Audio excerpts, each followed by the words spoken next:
TheMetalReview.com. Hi everyone, you're with Jonathan from The Metal Review and we're with Darklight Corporation. There we go, got it eventually. Introduce yourselves. Tim, drummer. Chris, I play guitars. Fabio Pinto, singer. And I'm Elliot Chow, I play bass.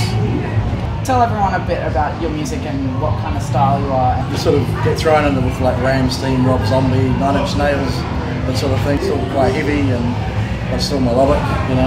So is there any like bands that you try to emulate? I don't emulate any bands. When we write music, we just, whatever comes out, you know, to make a Darklight sound, you know. It's awesome. With the incorporation of synth and electronica, would you say that it kind of colours your music with more complexity? I mean, I used to listen to Ministry and 9 Inch Nails and Strapping Young Lad, and you know, when I was younger, so I mean, that's where the electronic influence comes from me. How do you kind of decide the direction of the band as a whole musically? Kind of a collaboration there. Yeah. Basically, Chris has a lot to do with all the synth side of stuff. He's got a really good brain for that kind of stuff. And we all kind of contribute different ideas, and with all our different influences, we kind of chuck it together, and it kind of just makes our sound. We also have quite a pop influence, not as in we're a poppy band, but as a structure of the songs and hooks. We're after big hooks and that sort of thing, you know. We're not afraid to have a fucking big simple chorus and that sort of shit, you know. Where did the name come from?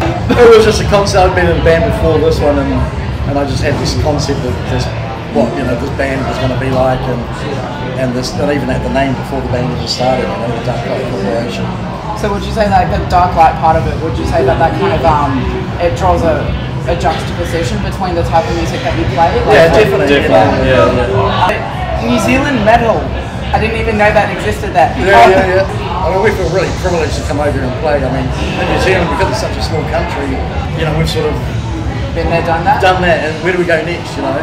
And obviously Australia's the next step for us, because it's so cheap to come over here and just attack a city for a weekend, then go home, and then next month come to another city, you know. Smash and grab. Yeah, exactly. Yeah. In such a short amount of time, you've gone from being a local band to essentially an international act.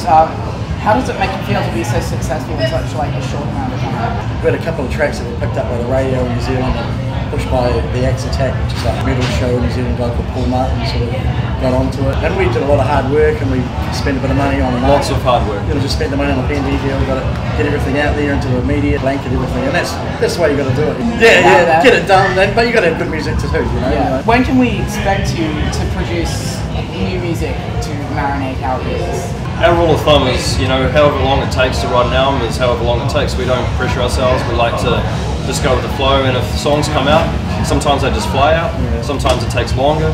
Well, the last album took like 2 years to make. I mean, that just came out at the end of last year. We're still pushing that one. Now we've got a couple of songs ready to go. So you're always actively writing? Actively writing. Yeah. We might even not wait till the next album, just release songs. I mean, these days, what's an album, you know? Yeah. Do you guys prefer to play live or record? We really enjoy both, but I'd say playing live because we really get to show our fans our passion for the music. What do you like best about recording? Would you say that's the fact that you can tweak the perfection into your music? No, it's not necessarily that. Being perfect is not necessarily always what's best for the music. Well, we have high expectations of ourselves, and we know that our songs have to be on a level the same as everybody else. I mean, we're a really self-sufficient band. We make our own videos, just using friends that we know on television and that sort of thing. Yeah. And that's why you have to do it these days, you know, make it profitable. What would you say is the strongest aspect about your band? What's the sticky shit that keeps you guys together? It sounds really dirty. Yeah. I reckon the passion. At the end of the day, I mean, we're all like scattered throughout, like, you know, our ages. We all have the common goal that we're passionate about the music we play. Yeah, the chemistry between the four of us is, you know, is amazing. We're all like brothers now, and it's, you know, it's great fun, you know. Anytime we get together and do stuff like this, it's so enjoyable for us. So do people give you shit from coming from New Zealand? How many sheep jokes do you think you get? Like, we haven't heard one yet. Yeah. How does a Kiwi find a sheep in long grass? Exhilarating. Yeah. That's Aussies and Kiwis, we always have this fucking love-hate relationship going on, and I think it's all good natured, and we don't give a shit, you know. Yeah. It's healthy banter. Yeah. If you could assassinate any prominent figure, who would it be and why? Justin Bieber. I'd have to go for Bieber as well. Maybe Kim Kardashian. That ass. I think she needs to stick around actually just for the visual. If we can tape her mouth shut, I'm all for it. Oh, sorry. The Pope. Yes! also a good one. Kind of tops it. Thanks so much for talking. Cheers, guys. Thanks, John. It's been Better review. Yes, we had a sick time.